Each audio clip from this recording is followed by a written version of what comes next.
You're listening to the Inspire Excellence podcast, recorded at the BVA headquarters, with your hosts Bill Whitacre and Tommy Alquist. Bill is the former CEO of the Simplot Company and is now a full-time adventure seeker and philanthropist. Tommy is the CEO of BVA Development, co-founder of Crush the Curve, Idaho, and most importantly, a full-time grandfather. Each episode focuses on sharing the stories of individuals who are changing the world. Welcome back to Season 3 of the Inspire Excellence podcast. We're excited today to be starting our new season and with a new co-host who will be our first guest of this season. I'm super excited to introduce this dear friend of mine who will be with us co-hosting. Boy, Bill, I don't even know where to start on your intro. I think what people would know most about you is you are probably, and I don't say this lightly, probably as far as the community, the state, leadership, business leader, this is the guy that everyone looks to. Secondly, I've never known anyone with a bigger heart, philanthropist. You care, you give back. Your business background is incredible. Former CEO of the Simplot Company. We'll talk a little bit about that. But I'm just excited to spend time with you. And on our first episode today, to let the listeners get to know you a little bit. So welcome. Wow, thank you. I never thought about people looking towards me or looking up to me or whatever. But I'm glad to be here. I'm really curious about how it all works. Of course, I've been watching your podcast in the past, and now I get to be a victim of your podcast. You get to be a victim. Right. You get to be a victim. I'm going to jump right in, Bill. And there's so much things to go through with you.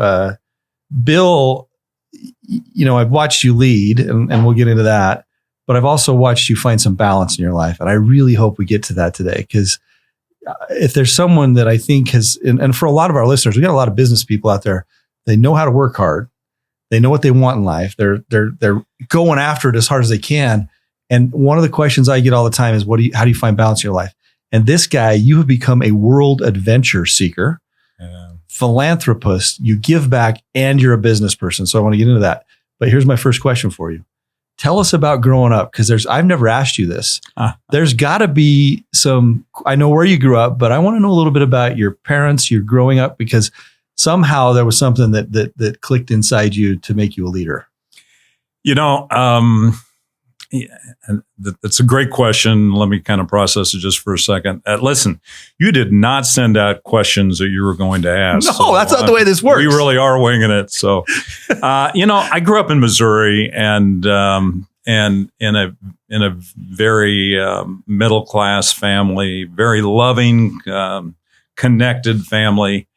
I'm the oldest of 4 boys, and we were very active. I remember I tell my dad that, I got my kind of quest for travel and curiosity from him, because we took basically 3-week type vacations pretty consistently, and, like once a year consistently. You kind of grow out of it. But, as far as I was really, really curious about how business works and how agriculture works. I've been an ag guy since I was probably, 12 or 14 years old. What did your dad do? So my dad actually left the farm, and my dad didn't have anything to do with farming with my grandfather. And he was with AT&T. Or Southwestern Bell, actually. But your grandfather had a farm. Yeah. What did he farm? And aunts, uncles, everything. Yeah. They all had farms. I kind of grew up around the edges of farms, and it was a pretty wonderful world for me to get to go to the farm on the weekend. So, who was your most influential mentor?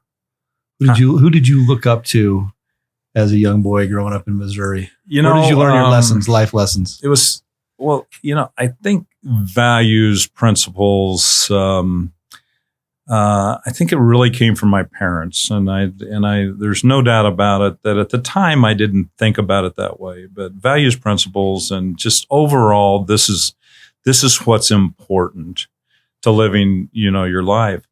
But early on, it seemed like everybody that I would connect to business-wise and agriculture wise.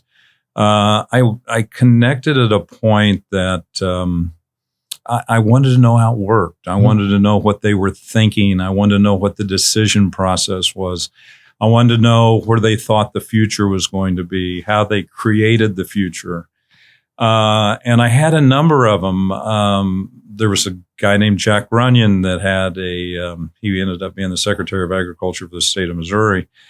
And I actually, while I was going to college, I actually worked at his feedlot and ran the sick pen. There was a guy named Roger Thompson that was a next door neighbor that had a chemical company, and I remember sitting on the back porch of Roger's house, and I'm a young guy, just kind of asking tons of questions, and I can't believe he didn't run me off. We're still friends today. Bob Thettinger, who I'm like 22, 3, 4 years old, I'm not sure, and he said, "Come to work for me," and he had a company called Research Seeds that was purchased by Land O'Lakes. And he said, "Come in through the Land O'Lakes system."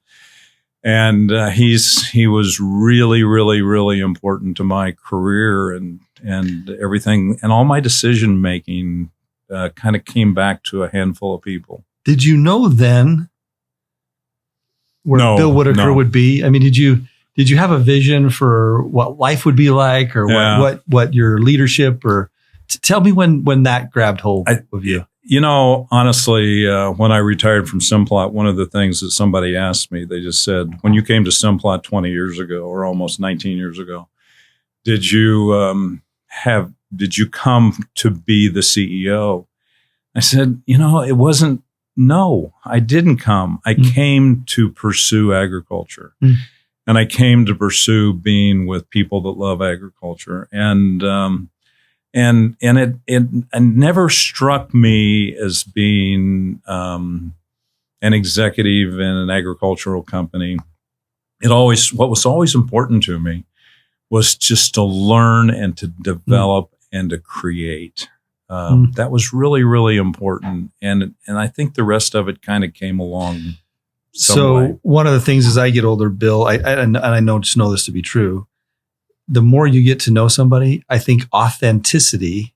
Yeah, I agree. It usually just wins out, right? So what I'm hearing from you is authentically, you were curious. You loved the industry. Yeah. You loved the science behind it. You loved the people behind it, right? And usually that ends up, taking you where you're going. Do you have any just some story about JR and becoming CEO of Simplot, JR Simplot Company, and tell us how that happened, or give us a little flavor into him? A lot of our listeners, I mean, it's been a while now since you hear stories from old timers here. JR Simplot was the leader in this valley for years. Truly. And we owe, as part of our heritage of the state, our heritage of who we are and everything about this place really goes back to that guy. And you had a front row seat. Yeah, I really did.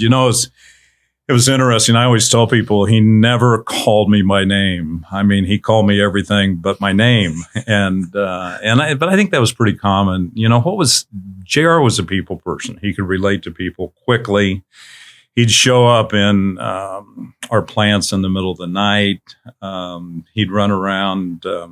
I'll never forget. I'm at a board meeting one day, and I had some really bad numbers to report. And in some place, about halfway through my presentation, they decided to take a break. And during that break, and come back out. And so he walks me out, and we're walking kind of down the hall like we'd be moving towards the restrooms or whatever. And he looked at me and he grabbed my arm and he said, "Hey, don't let those guys get you down. We're going to have some bad years sometimes."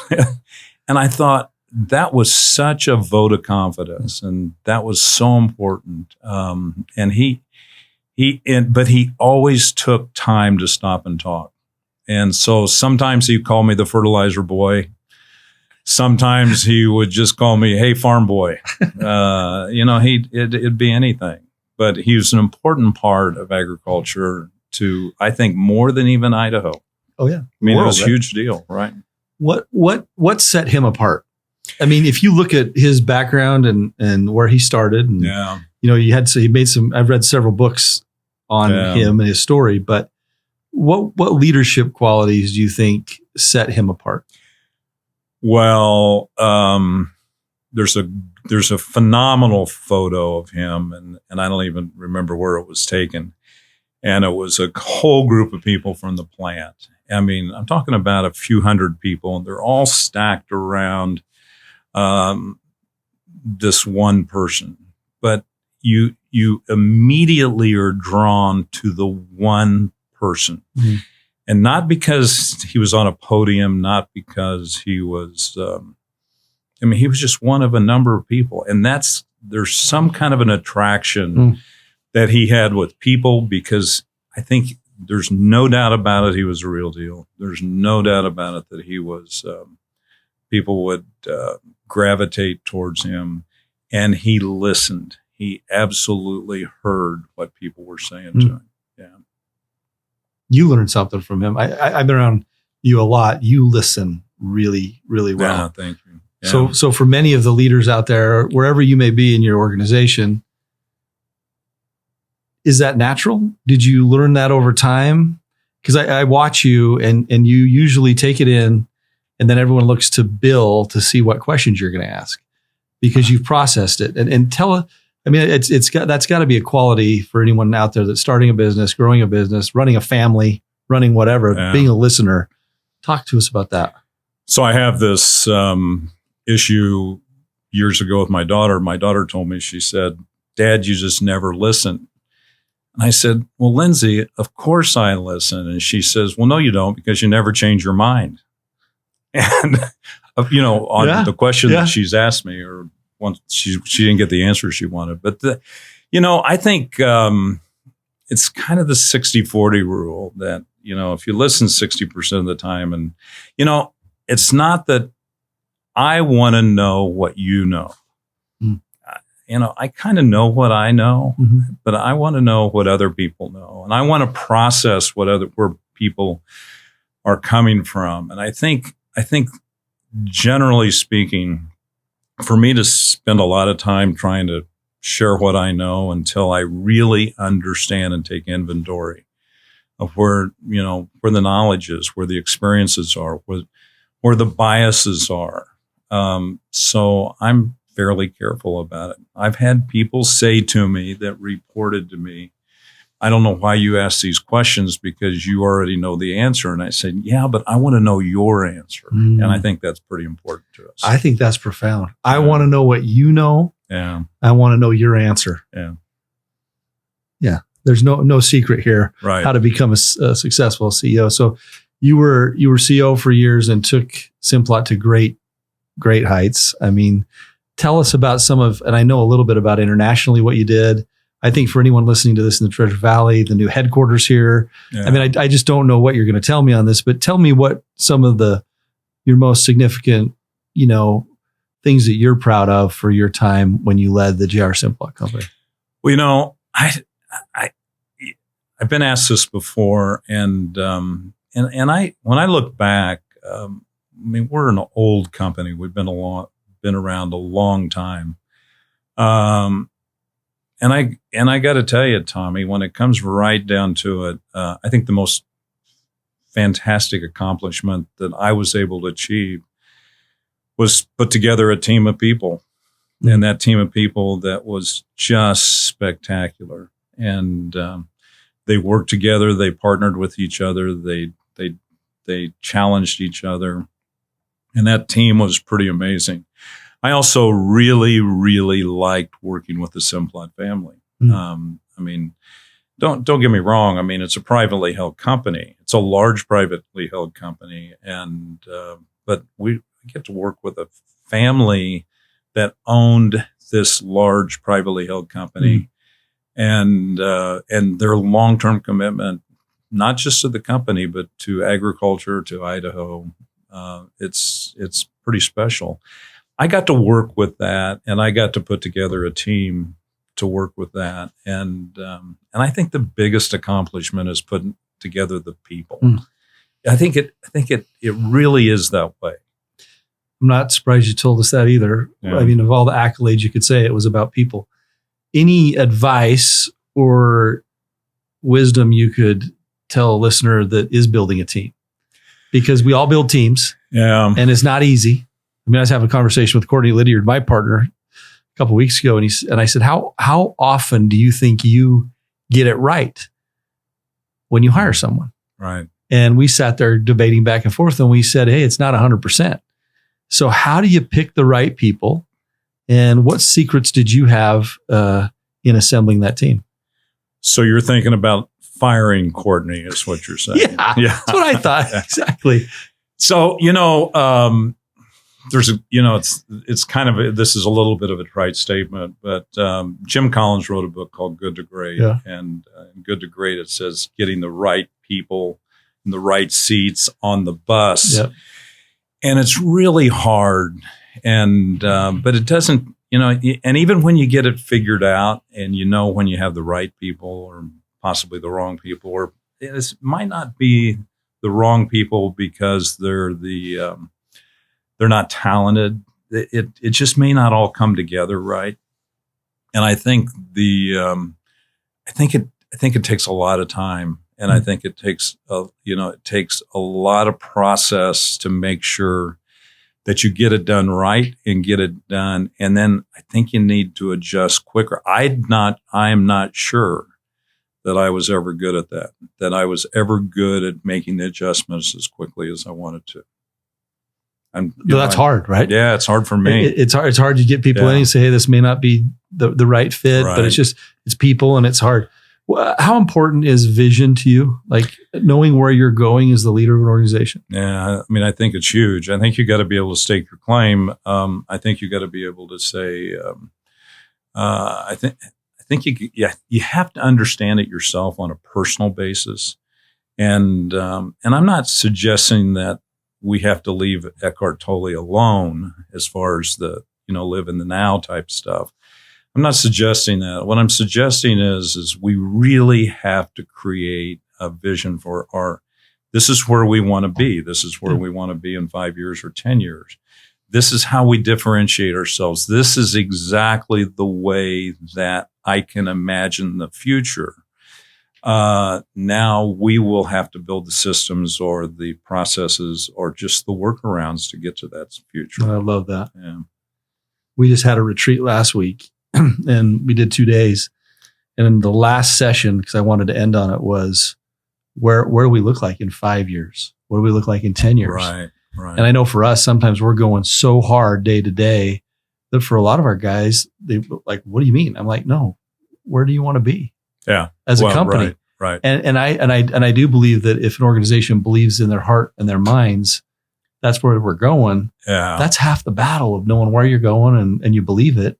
And then you find the workarounds because it's not going to go perfect, right? You're going to have struggles. You're going to have trials along the way. Yeah. It's not a straight line. No. I mean, if the world were linear, man, can you even imagine? But it's not that way, and it's not going to be that way. But if we're just going out here blindly, without a vision for where we can take things or what could this look like? I agree. It's great. Okay, I'm going to shift.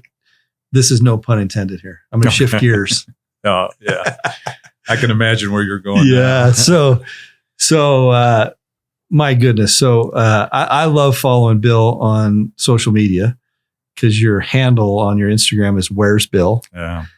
You are a world adventurer. You've done things that most people will never do on this planet. And I keep telling you, I can't wait to read the book or watch the movie. Yeah. But you have driven a motorcycle across almost every continent in I still have more to go. Not much. I still have more. And so you've been world traveler across countries on your motorcycle. And then during COVID, you have literally spent this last year going across the United States, social distancing very well, mostly ghost towns. Yeah, ghost towns. But talk to me. I'm fascinated to hear how you launched into it, how much you love it, and then I really want to hear about campfires and stars and just what you've learned from this.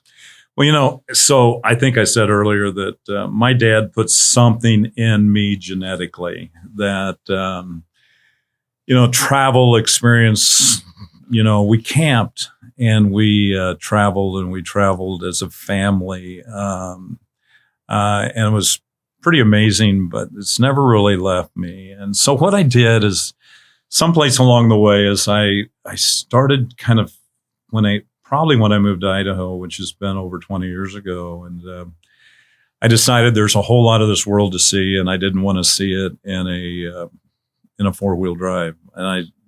So I do it on a motorcycle. And there's lots of off-highway options to go experience things that, that's really important to me. So I've kind of I got a little bit of a handle to it. And I'm curious about what happens around the world. And most of the roads around the world, or an awful lot of them, are not paved roads. There would not be street signs, and frequently not even hotels or a place to stay. So it gets pretty rugged out there, and that really appeals to me. The more remote that I can be, the happier I am. The more, but it's experiencing my curiosity. I don't want to just have the curiosity. I really want to experience the curiosity. And so I've been really fortunate to get to go do this. And even when I was still at Simplot, which was is really hard for me. I remember going in and talking to Scott Simplot and a few of my direct reports and such about, hey, you guys, I'm thinking about being gone for a while. And it was really, really hard. And this came one of my favorite stories is when you did South America. Yeah, well, that is the South America trip. Yeah. I mean, you're going on a motorcycle across the continent of South America. Well, started in Cartagena, Colombia, and ended up in Ushuaia, at the very tip. Yeah.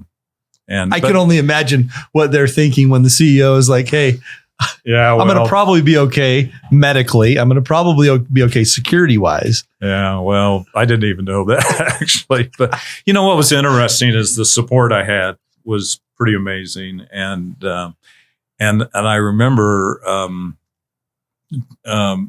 Terry O'Brien, who was the managing director in Australia, he sent me an email about, I don't know, a few weeks into this trip down there. And he said, man, I hear more from you now on this trip than I ever did, because I was trying to overcompensate. And finally I realized there were people that can handle things. But I, that really got in my blood, and it became real important to me because I got to do things and feel people and circumstances and understand the cultures way beyond riding in a tour bus. Favorite experience?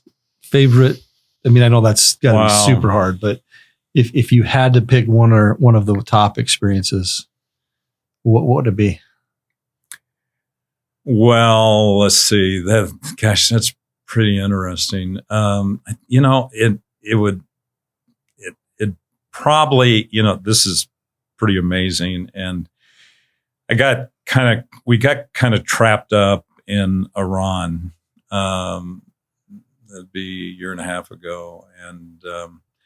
And they wouldn't let the motorcycles in. So, we ended up, leaving the motorcycles in Baku, Azerbaijan. And we decided, heck, we have visas. We're going to fly into Iran. And this was during the time when all the tensions with Iran couldn't have been any higher. And one of my favorite experiences really was in a hotel lobby, and a Wall Street Journal. He was actually a BBC guy that was contracted with the Wall Street Journal. And he said, "You're an American?" I said, "Yes." He said, "What are you doing here?" And there was something about that experience. And, but I think, and then we had to come out and, literally, since we couldn't go across Iran, and, we literally had to, because we're going to Turkmenistan, and which is one of the most, challenging countries in the world, probably similar to North Korea, and got on an old Russian freighter. An old Russian freighter, and had, I think it was 32 hours on a Russian freighter. And I'll never forget the experience and saying, did I really sign up for this Iran thing? And now the Russian freighter, and now going to one of the most challenging countries in the world, Turkmenistan. And yes, I did. And it's absolutely phenomenal. But I have just dozens and dozens and dozens of stories like that. What is all your travels taught you about humanity? Well, I think, I think it's a huge word. I think it's important. I don't think we use the word humanity enough. But I can tell you, I love the people out here and the people that I get to experience. Whether it's in an old ghost town of Gold Point, Nevada, which if anybody's going through there, you have to stop and experience this ghost town, or whether it's in someplace in Harag, Tajikistan on the Afghanistan border. The people are fundamentally good, and they're fundamentally committed to being good people. They have the same hopes, dreams. They may not by the same, they have hopes and dreams for their children, their family. They have cultures that are important to them and they want to protect. At the same time, sometimes it's really hard just to get around clean water. Just to get past the fact that they have to have clean water and food every day. But humanity, listen, there's a lot of good people. I wanted to experience the Muslim population. And I rode from Istanbul with some other guys, Istanbul to Xi'an, China, and went through 9 Muslim countries. And I got to experience their homes, their life, their culture. And there's a humanity to all people. And there's a different level of all circumstances that we get to experience when we do that. So, well, the good news for all our listeners is this is the guy that's going to be here all year, or maybe even longer with us as we do these. So, I got one more question, then we'll wrap it up, and looking forward to this year with you, Bill. But we had a conversation because one of the things I know you love is you camp a lot. And I think you have a connection with the stars, just our relation to the universe. Yeah. Let's wind up on that. Tell us, as someone that has probably viewed those stars in some of the most remote locations around the globe, what that means to you. Well, so I really like to camp. And then don't get me wrong, there's times when I really don't want to camp, but I really like to camp. And so just recently, we had a small group of us, and we were in Stanley, and we actually were doing a big loop of what we kind of considered the best of Idaho, kind of backcountry Idaho, with everything from ghost towns to old mines to beautiful canyons. And we wanted to get someplace to watch the comet just a few months ago. And I'll never forget that night. And one of the guys was with us, Tim Burke, who has literally traveled the world. And he's now the operations manager at the Haley Airport. And Tim grabs his camera, jumps on my motorcycle, and I still got it. And my glasses were on there, and I never did find my glasses. But jumps on my motorcycle. We pull out the middle of the field, and there's this great picture of the comet and the brightest stars I've ever experienced. And it was literally a spiritual feeling to be part of that and to have that photo. Even though Tim took it and I didn't, but it was pretty amazing. Listen, the greatest feeling is when you don't need your tent and you can sleep on the ground and look up at the stars and know that there's a whole universe of connectivity, and aren't we pretty small in the big picture? We're pretty small. Wow. Love it. Thank you. Thanks, Thank Bill. you. I'm glad to be a part of this. This is going to be fun. It's going to be fun. So that was our first episode of Inspire Excellence. Follow us. Bill, are you okay if someone may follow? Where's Bill? Yeah, it's a private site, but I approve everybody. Okay. I'm not very. I just don't want to have all the commercial stuff it's come up. Where's Bill? Where's Bill? Yeah, no apostrophe or anything. Just Where's Bill on Instagram. And that picture, I challenge anyone listening, go look at that. Picture's unbelievable. When I saw it the first time, you saw the picture. Yeah, I said, hey, is this thing real? Because it's like one of the most amazing pictures I've seen. Yeah. Thanks, Bill. Appreciate you. This is going to be fun. Thank you. That'll do it for our first episode of Inspire Excellence. Looking forward to this year. You've been listening to the Inspire Excellence podcast. We hope you've heard something today that will inspire you to make a difference in the world. Join us again for our next episode.